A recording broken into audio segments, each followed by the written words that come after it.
शुरुआत करेंगे आज की बड़ी खबर के साथ। पहलगाम हमले के बाद आगे की रणनीति तय करने के लिए रक्षा मंत्री राजनाथ सिंह ने प्रधानमंत्री मोदी के साथ लंबी बैठक की है। उधर फ्रांस के साथ 26 राफेल फाइटर जेट खरीदने के लिए भी करार पूरा किया जा चुका है। इस बीच पहलगाम हमले को लेकर ओछी राजनीति करने वालों पर भाजपा जमकर बरसी है।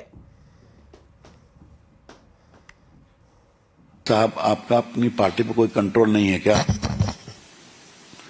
या आपने एक प्रोफार्मा कह दिया कि देश को एक होना चाहिए और बाकी लोगों को छूट दे दी गई है कि जो चाहे बोलते रहो? और ये जरा भी सोच नहीं है कि ये सारे वक्तव्य पाकिस्तान में इसका पूरा दुरुपयोग हो रहा है, मीडिया कैंपेन हो रहा है, सोशल मीडिया भरा हुआ है। तो क्या आपके पार्टी के नेता जिस समय देश को एक स्वर में बोलना चाहिए तो जानबूझकर देश को पाकिस्तान की नजरों में और बदनाम करने के लिए बैठे हुए हैं क्या? तो पहलगाम से जुड़ी हर जानकारी जानने के लिए अब सीधा जुड़ते हैं हमारे वरिष्ठ सहयोगी लक्ष्मण रॉय से। तो लक्ष्मण जी, आज दिल्ली में क्या कुछ चल रहा है पहलगाम हमले को लेकर?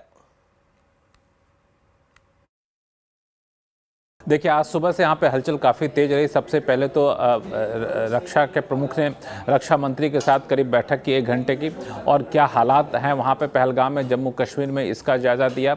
और साथ ही साथ अलग अलग सीमाओं पर क्या कुछ हलचल चल रही इसका वहाँ पे जायज़ा दिया। उसके बाद इस प्रमुख के साथ बैठक के बाद रक्षा मंत्री खुद प्रधानमंत्री आवास गए। वहाँ करीब 40 मिनट तक बैठक चली प्रधानमंत्री के साथ। और इस बैठक में अब तक जो भी कार्रवाई की गई है उसका एक तरह से रिपोर्ट प्रधानमंत्री के पास सौंपी गई। आगे की रणनीति क्या है उसके बारे में यहाँ पर लंबी चर्चा हुई। हालांकि कोई औपचारिक जानकारी इस बैठक के बारे में नहीं दी गई, बैठक से क्या निकला वो नहीं दी गई जानकारी। लेकिन माना जा रहा है कि अभी भी पल पल की नज़र बनाए हुए हैं प्रधानमंत्री खुद, रक्षा मंत्री खुद, और लगातार आपस में एक दूसरे से ये जानकारी ले रहे हैं कि आखिर आगे क्या करना है।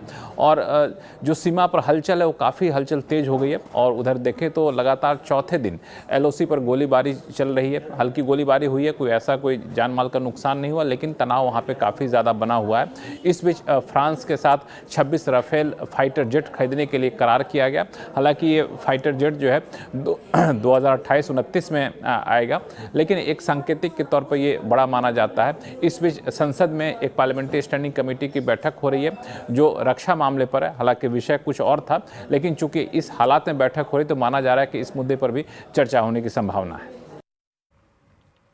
शुक्रिया लक्ष्मण जी इस पूरी जानकारी के लिए। तो आज की एक और बड़ी खबर आपको बता दें, भारत फ्रांस के बीच राफेल मरीन यानी राफेल M की 63,000 करोड़ रुपए की डील पूरी हो गई है। भारत फ्रांस से परमाणु बम दागने वाले 26 राफेल M फाइटर जेट खरीद रहा है। ये विमान भारतीय नेवी के बेड़े में शामिल होंगे। डील के तहत भारत फ्रांस से 22 सिंगल सीटर विमान और 4 डबल सीटर विमान खरीदेगा।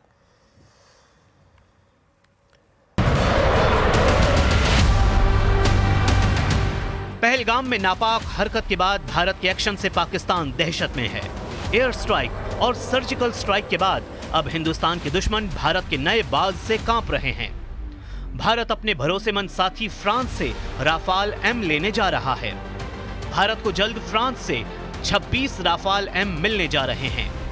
भारत के दुश्मनों में सबसे ज्यादा दहशत इस बात से है कि भारत राफाल मरीन के विमानों की तैनाती अपने ताकतवर युद्धपोत में से एक INS विक्रांत पर करने जा रहा है। लड़ाकू विमान बनाने वाली कंपनी दसॉ एविएशन ने इन फाइटर जेट्स में भारत की जरूरत के हिसाब से कई बदलाव किए हैं। इनमें एंटी शिप स्ट्राइक, न्यूक्लियर हथियार लॉन्च करने की क्षमता और 10 घंटे तक फ्लाइट रिकॉर्ड करने जैसे फीचर शामिल हैं। राफाल M की डील में सबसे बड़ी बात यह है कि फ्रांस से जो डील है उसमें भारत को वेपन सिस्टम, स्पेयर पार्ट्स और एयरक्राफ्ट के जरूरी टूल्स भी मिलने जा रहे हैं। 50.1 फीट लंबे और 15,000 किलो वजनी दुश्मन के इस काल यानी राफाल M में शक्तिशाली एंटी शिप मिसाइलें लगाई जा सकती हैं, जो हवा से हवा और हवा से जमीन पर मार करने में सक्षम हैं। ये फाइटर जेट पनडुब्बियां खोजकर ध्वस्त करने वाले विशेष राडार से लैस है। खास बात यह है कि राफाल M में बीच हवा में ही रिफ्यूलिंग की जा सकती है। फ्यूल कैपेसिटी की बात करें तो इसमें 11,202 किलोग्राम फ्यूल भरा जा सकता है, जिससे ये ज्यादा देर तक हवा में रह सकता है। ये सिंगल और डबल सीटर विमान 52,000 फीट की ऊंचाई तक जा सकता है। इसकी 2205 किलोमीटर प्रति घंटा की रफ्तार ने दुश्मन की रातों की नींद उड़ा दी है। यानी राफाल मरीन राफाल से भी ज्यादा खतरनाक साबित होने जा रहा है। यही वजह है कि राफाल एम की धमक ने दुश्मनों को खौफजदा कर रखा है।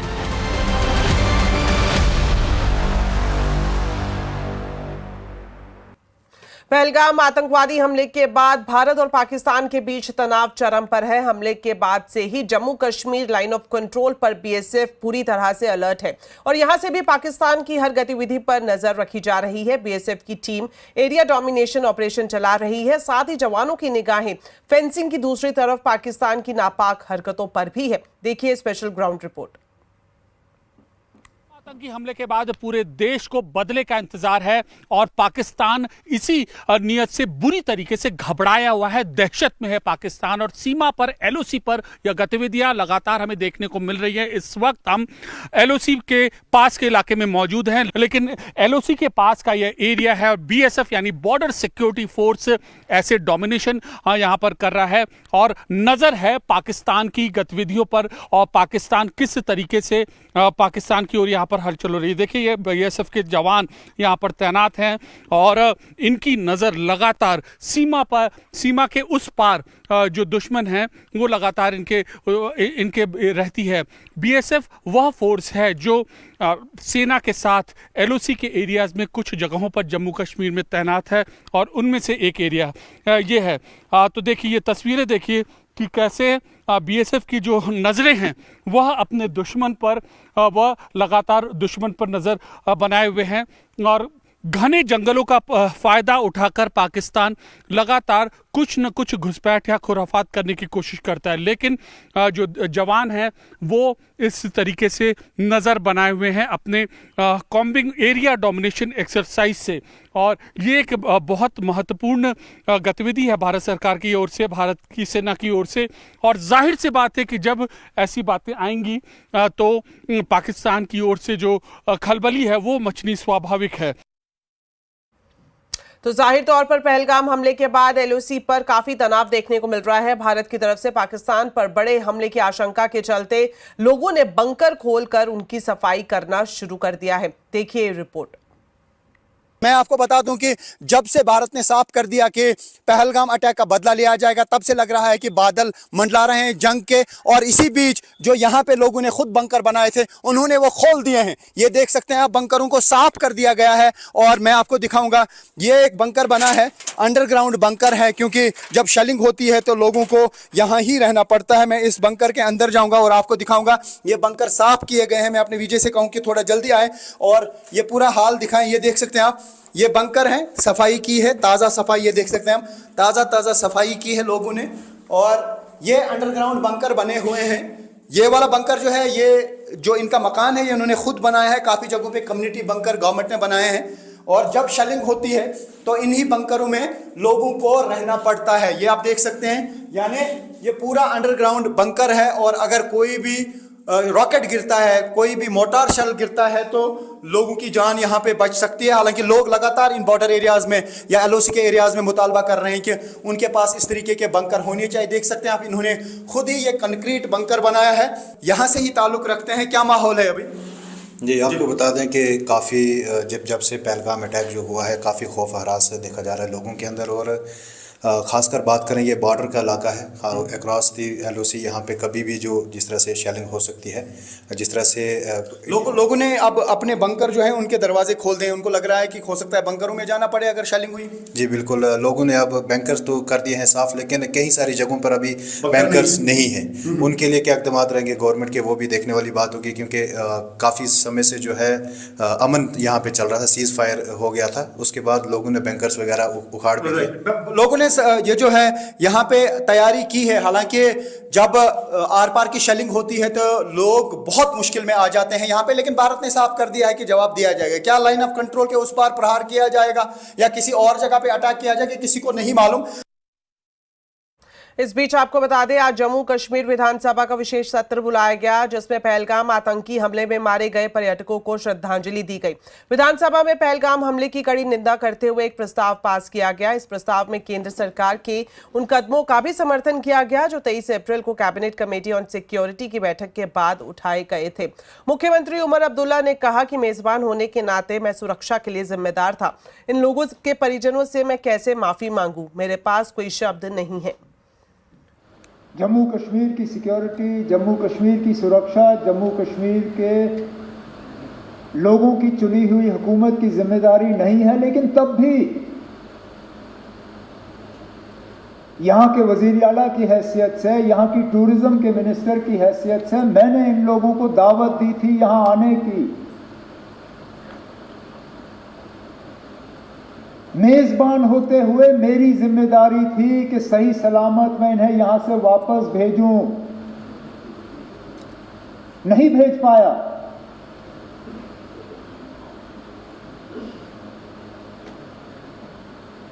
और माफी मांगने के अल्फाज नहीं थे। इस बीच एक और बड़ी खबर आपको बता दें, भारत ने पाकिस्तान पर डिजिटल स्ट्राइक कर दी है। भारत ने 16 पाकिस्तानी यूट्यूब चैनल्स पर बैन लगा दिया है। इन चैनल्स में क्रिकेटर शोएब अख्तर का यूट्यूब चैनल, डॉन न्यूज, समा टीवी जैसे नाम शामिल हैं। भारत सेना और सुरक्षा एजेंसियों के खिलाफ कथित तौर पर भड़काऊ, झूठे, भ्रामक बयान और गलत सूचना प्रसारित करने के लिए इन चैनल्स को ब्लॉक किया गया है। इसके साथ ही सरकार ने पहलगाम हमले पर अपनी रिपोर्टिंग में आतंकवादियों को उग्रवादी कहने पर बीबीसी को चेतावनी जारी की है। वहीं दूसरी तरफ पहलगाम आतंकवादी हमले पर कांग्रेस नेता शशि थरूर के एक बयान से उनकी पार्टी कांग्रेस में बवाल खड़ा हो गया है। शशि थरूर के बयान पर कांग्रेस नेता की भी तीखी प्रतिक्रिया देखने को मिल रही है। दरअसल शशि थरूर ने कहा है कि पहलगाम अटैक की घटना में खुफिया तंत्र की नाकामी से इनकार नहीं किया जा सकता, लेकिन हर बार कामयाबी भी मुमकिन नहीं। शशि थरूर की इस टिप्पणी पर कांग्रेस नेता उदित राज भड़क गए। उन्होंने शशि थरूर से सवाल किया कि वो कांग्रेस में हैं या बीजेपी में। दरअसल 22 अप्रैल को पहलगाम में हुए हमले में 27 लोगों की हत्या कर दी गई थी। इस घटना के बाद भारत और पाकिस्तान के बीच तनाव काफी बढ़ा है। There was not foolproof intelligence. Obviously, there was some failure, but the question is whether the inevitable investigation that is required should be the priority now, or whether a credible response should be the priority now. In due course, there will have to be an investigation by the government, because it's the government's own responsibility to fix accountability and figure out what happened. And I hope they will do so. But we've got the example of Israel. October 7th, the world's best intelligence services, according to everybody, were taken by surprise on October 7th just 2 years ago. And my own view very clearly is that it seems to me that just as the Israelis are waiting till the end of the war before they demand accountability and answers, similarly, we too should first see the present crisis through, and then definitely there should be an accounting. आपको बता दें, कांग्रेस नेता उदित राज ने शशि थरूर के इस बयान पर कड़ी आपत्ति जताई है। उदित राज ने कहा कि जब 26/11 हमला चल रहा था, उसी वक्त मोदी जी ने मनमोहन सिंह की सरकार पर सवाल उठाए थे और अब थरूर सवाल पूछने की जगह बीजेपी को सपोर्ट कर रहे हैं और कांग्रेस कार्यकर्ताओं को गलत संदेश दे रहे हैं।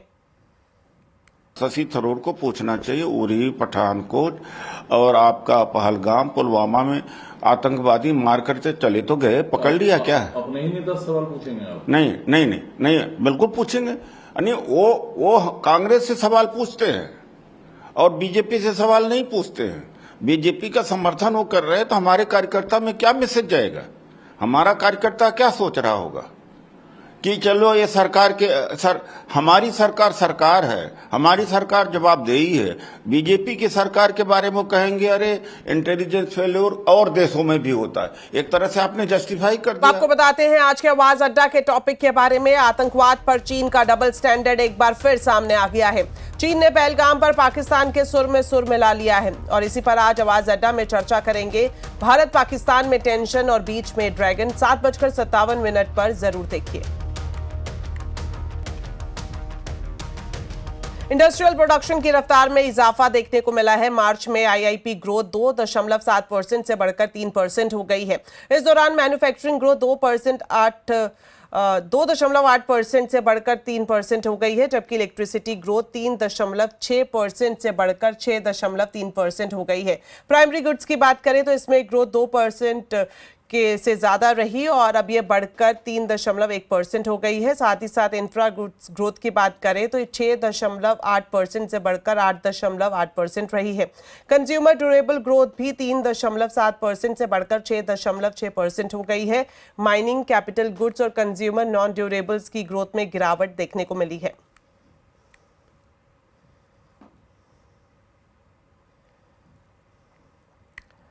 चलिए अब आपको बताते हैं मार्केट का पूरा हाल। कारोबारी हफ्ते के पहले दिन बाजार का जोश हाई रहा। बाजार में चौतरफा खरीदारी देखने को मिली। सेंसेक्स निफ्टी 1% से ज्यादा की बढ़त पर बंद हुए। सेंसेक्स 1006 पॉइंट चढ़कर 80,218 पर और निफ्टी 289 पॉइंट चढ़कर 24,329 पर बंद हुआ। वहीं mid cap small cap shares में खरीदारी देखने को मिली। डिटेल्स लेते हैं यतिन मोता से। तो यतिन, आज का दिन बाजार के लिए शानदार रहा। किन स्टॉक में तेजी और कहां प्रेशर दिखाई दिया?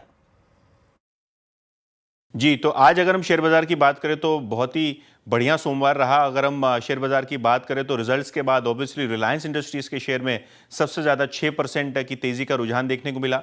इसके अलावा सन फार्मा, जेएसडब्ल्यू स्टील और डिफेंस स्टॉक्स खास करके बीईएल और एचएल जैसे काउंटर्स में अच्छी खासी खरीदारी का मूड माहौल रहा। अगर हम स्पेसिफिकली लूजर्स की बात करें तो रिजल्ट्स के बाद श्रीराम फाइनेंस के काउंटर में आज भी लगभग 7-8% इंट्राडे गिरावट रही, 5% नीचे सेटल हुआ। इसके अलावा अल्ट्राटेक सीमेंट नतीजों के बाद एचसीएल टेक्नोलॉजीज और एटर्नल जैसे काउंटर्स में थोड़ी बहुत वीकनेस देखने को मिली। अगर हम स्पेसिफिकली मिड कैप गेनर्स की बात करें तो यहाँ आरबीएल बैंक में लगभग 10% का मोमेंटम था।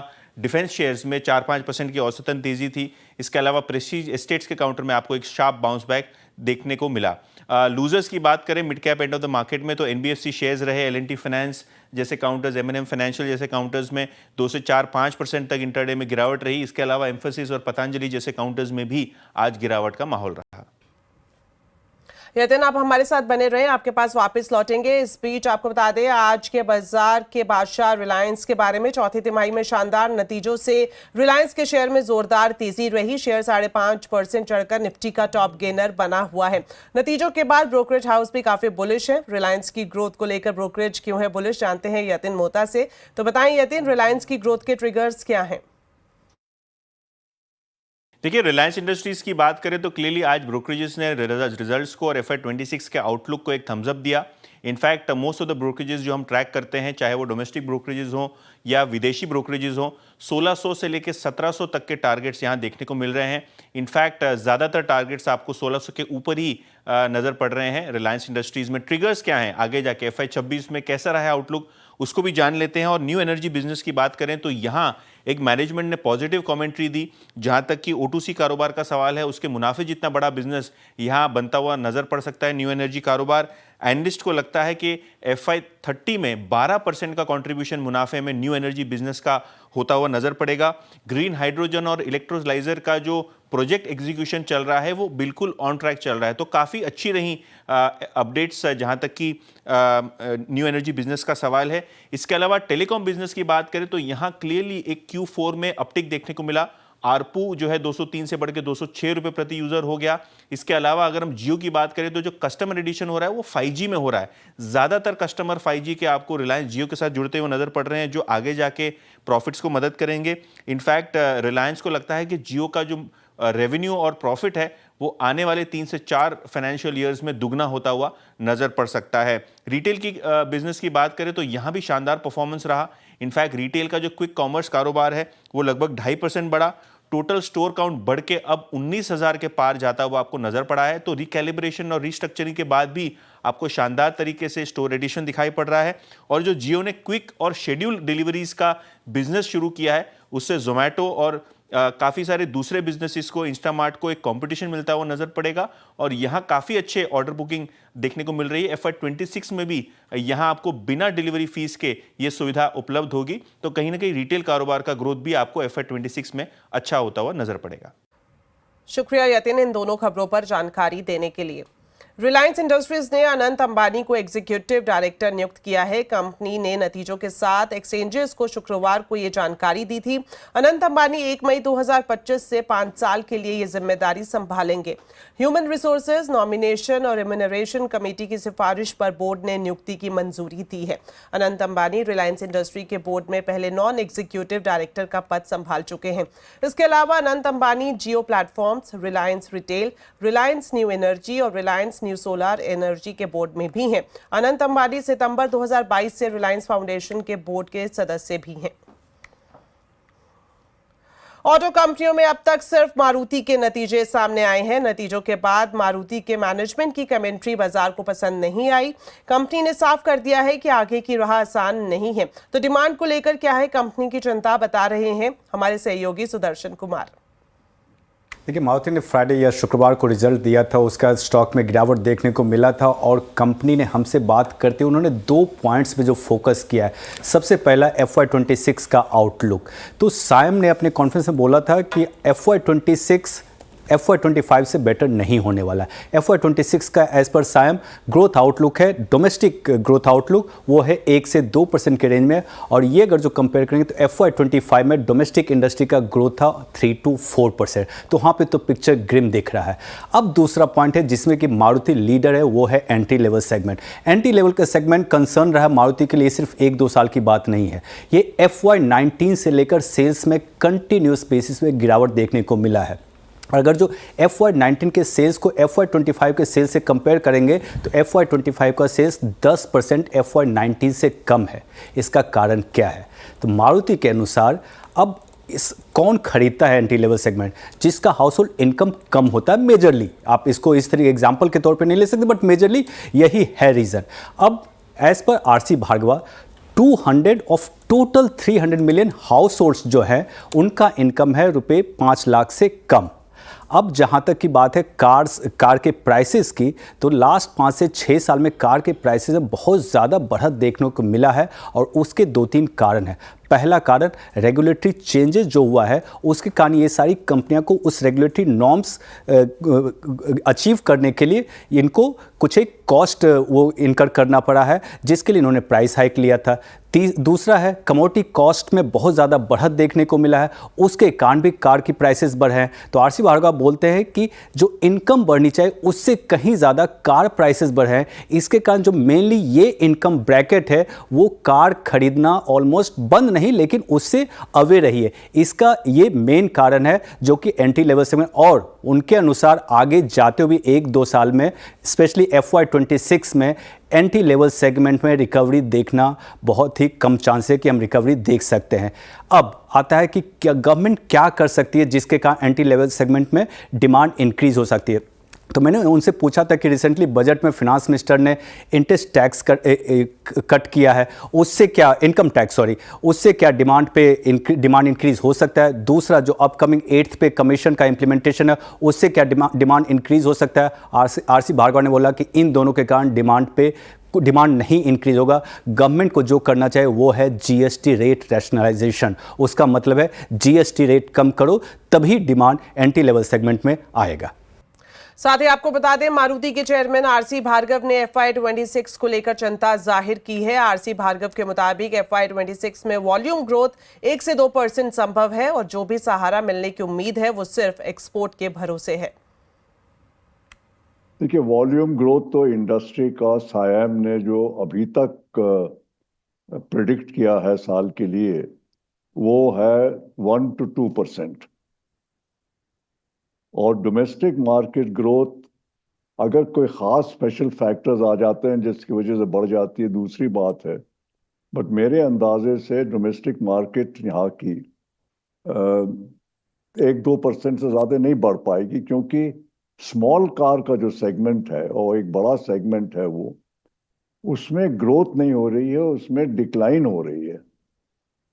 तो अगर स्मॉल कार सेगमेंट में डिक्लाइन होएगी तो ये जो लोग SUVs और बड़ी गाड़ी खरीदते हैं ये कितनी गाड़ी खरीदेंगे कि बाकी डिक्लाइन का मेकअप कर दें और ग्रोथ भी करा लें, वो नामुमकिन सी चीज है। चलिए वक्त एक छोटे से ब्रेक का है, जल्द वापस लौटेंगे। आप देखते रहिए आवाज समाचार।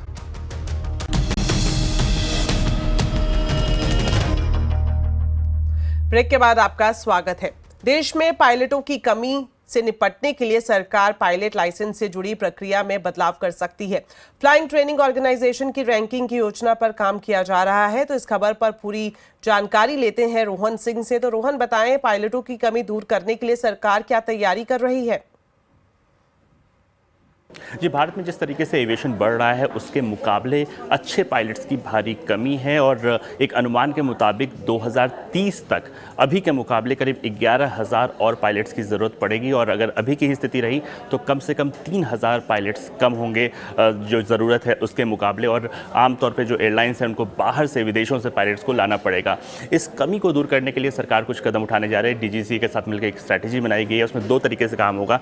सबसे पहले जो एक बहुत बड़ा कारण है पायलट्स की कमी का, वो है अच्छे पायलट ट्रेनिंग ऑर्गेनाइजेशंस की कमी। अधिकतर जो पायलट ट्रेनिंग ऑर्गेनाइजेशंस हैं वो टाइमलाइन जो है उसको मीट नहीं करते हैं। जो कोर्स की ट्रेनिंग का जो पीरियड है उसे देर से करते हैं, जिसके कारण से बहुत सारे छात्र जो है विदेशों में ट्रेनिंग लेने जाते हैं और लाखों रुपए खर्च करते हैं। तो अब सरकार भारत में जो पायलट ट्रेनिंग ऑर्गेनाइजेशंस हैं उनकी ग्रेडिंग की एक व्यवस्था की जा रही है और जो पैरामीटर्स रखे जाएंगे कि क्या ये जो इंस्टीट्यूट्स हैं ये ट्रेनिंग प्रोग्राम समय से पूरा करते हैं, इनका सेफ्टी रिकॉर्ड किस तरीके का है, साथ ही इनके जो ट्रेनर्स हैं उनका रेशियो क्या है। इस तरह के जो है अगले 2 महीने के अंदर इसको लेकर कुछ फैसला हो सकता है। जो दूसरा बड़ा कदम उठाया जाने वाला है वो है जो कमर्शियल का जो लाइसेंस होता है उसकी एलिजिबिलिटी को थोड़ा रिलैक्स किया जा सकता है। इस वक्त आपको अगर आप CPL लेना चाहते हैं तो उसके लिए जो एलिजिबिलिटी है 12वीं में आपको फिजिक्स और मैथ का होना ज़रूरी है। अब सरकार ये विचार कर रही है कि क्या ये जो है फिजिक्स और मैथ की जो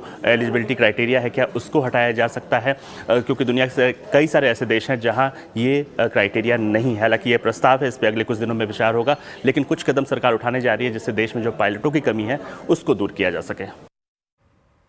शुक्रिया रोहन इस पूरी जानकारी के लिए। दिल्ली सरकार ने बुजुर्गों के लिए नई स्वास्थ्य योजना आयुष्मान वय वंदना योजना की शुरुआत कर दी है। मुख्यमंत्री रेखा गुप्ता और केंद्रीय मंत्री हरदीप सिंह पुरी ने इस मौके पर पहले लाभार्थियों को वय वंदना कार्ड सौंपे। इस योजना के तहत दिल्ली में रहने वाले 70 साल और उससे अधिक उम्र के नागरिकों को हर साल 10 लाख रुपए तक का मुफ्त इलाज मिलेगा। ये योजना केंद्र और दिल्ली सरकार दोनों के संयुक्त प्रयास से चल रही है, जिसमें प्रधानमंत्री जन आरोग्य योजना के तहत 5 लाख रुपए और दिल्ली सरकार की तरफ से अतिरिक्त 5 लाख रुपए तक का मुफ्त इलाज मुहैया कराया जाएगा। दिल्ली के और देश भर के जो इस योजना में आइडेंटिफाइड हॉस्पिटल्स हैं, दिल्ली में लगभग 100 अस्पताल इस योजना में रजिस्टर्ड है और पूरे देश में 30,000 अस्पताल इस योजना में रजिस्टर हैं। तो आपका मन करे कोई ऐसी बीमारी है कि आपको अपना इलाज जाके मुंबई कराना है, हैदराबाद कराना है, उत्तर प्रदेश कराना है, जहां भी कराना है वो अस्पताल यदि उस सूची में रजिस्टर्ड है तो आप जा करके वहां इलाज कर सकते हैं। अब आपको बताते हैं आज के कंज्यूमर अड्डा के टॉपिक के बारे में। इंडिया AI मिशन के तहत अब ChatGPT और DeepSeek जैसा फाउंडेशनल AI बनेगा। इसके लिए बंगलुरु के AI स्टार्टअप सर्वम को चुना गया है। कैसा होगा हमारा AI और ये कब तक तैयार हो जाएगा, जानने के लिए जरूर देखिए आज का कंज्यूमर अड्डा शाम 5:57 पर। AI की तैयारी, अब भारत की बारी। तो बुलेटिन में फिलहाल इतना ही। आप खबरों पर अपडेट रहें, CNBC आवाज से जुड़े रहें हमारे सोशल मीडिया हैंडल्स के जरिए। नमस्कार।